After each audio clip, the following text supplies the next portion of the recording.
Minu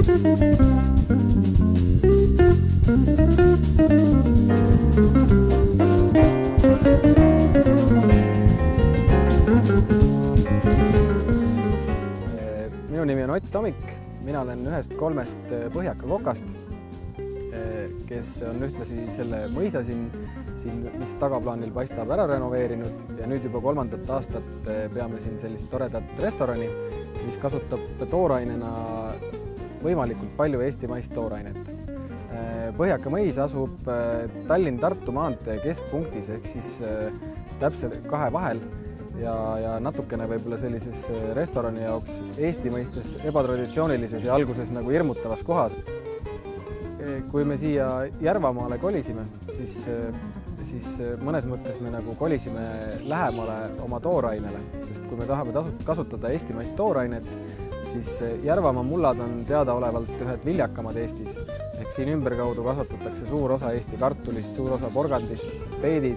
Samamoodi on väga palju siin piimakarjasid, kasvatatakse kitsesid siin lähedal. Ja tänu sellele nagu tundus ka loogiline see samm siia restorani teha. Kui me selle mõisa kunagi leidsime, siis oli see mõis selline, aknad olid kinni löödud, katus jooksis mõnest kohast läbi, sees olid põhimõtteliselt muldpõrandad, et seal ei olnud mitte mingisugust elektrit, mitte mingisugust vett, mitte mingit kanalisatsiooni ja sõprade, tuttavate, ka investorite abiga siis võtsime niisuguse nii-öelda kokatööst väikse puhkuse ja 2 aastat tegelesimegi sellega, et ehitasime ise seda mõisa, kasutasime oma sõprade abi, korraldasime hästi palju talguid ja siis umbes 2 aastaga saigi ta sellisesse olukorda, nagu ta praegu on.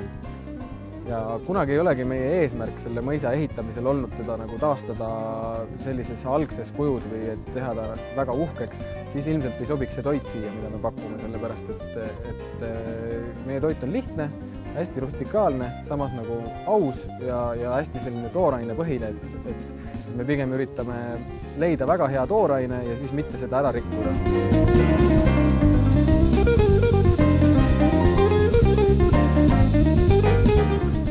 Ja nagu need väiksed kitsepoisid ja plikad siin näha on, siis need hakkavad varsti piima andma, millest pärinebki see sama kitsejuust, millest me pärastpoole süüa teeme.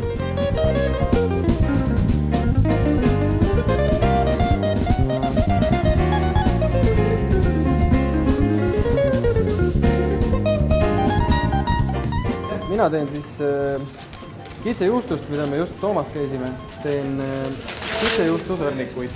Selleks on vaja siis kitsejuustu, sellist toorjuustu. Siis on vaja 1 munakollane ja tavalist nisujahu.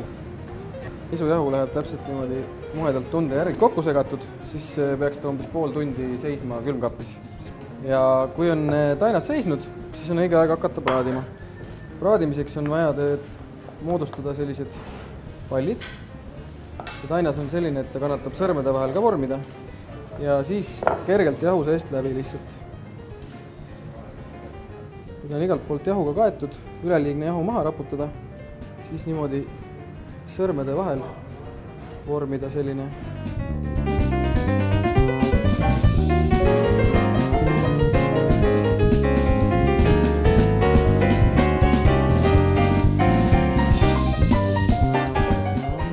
Tavalise kuumpress rapsiõliga.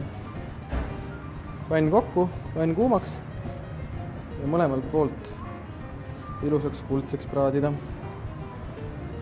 Vaiksel tulel, või keskmisel tulel, sest et nad läheksid ikkagi ilusti seest soojaks ja samas ei läheks pealt kõrbama. Niisiis, sõrnikud serveeriks meie oma tehtud sügisese murakamoosiga.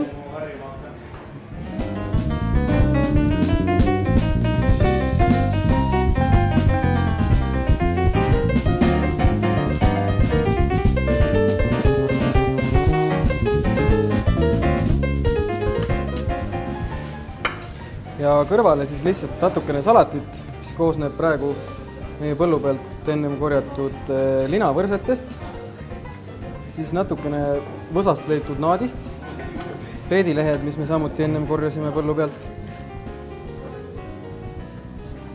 Maitsestame seda lihtsalt sellise rabarberi, sibula, oliivõli vinegeriga.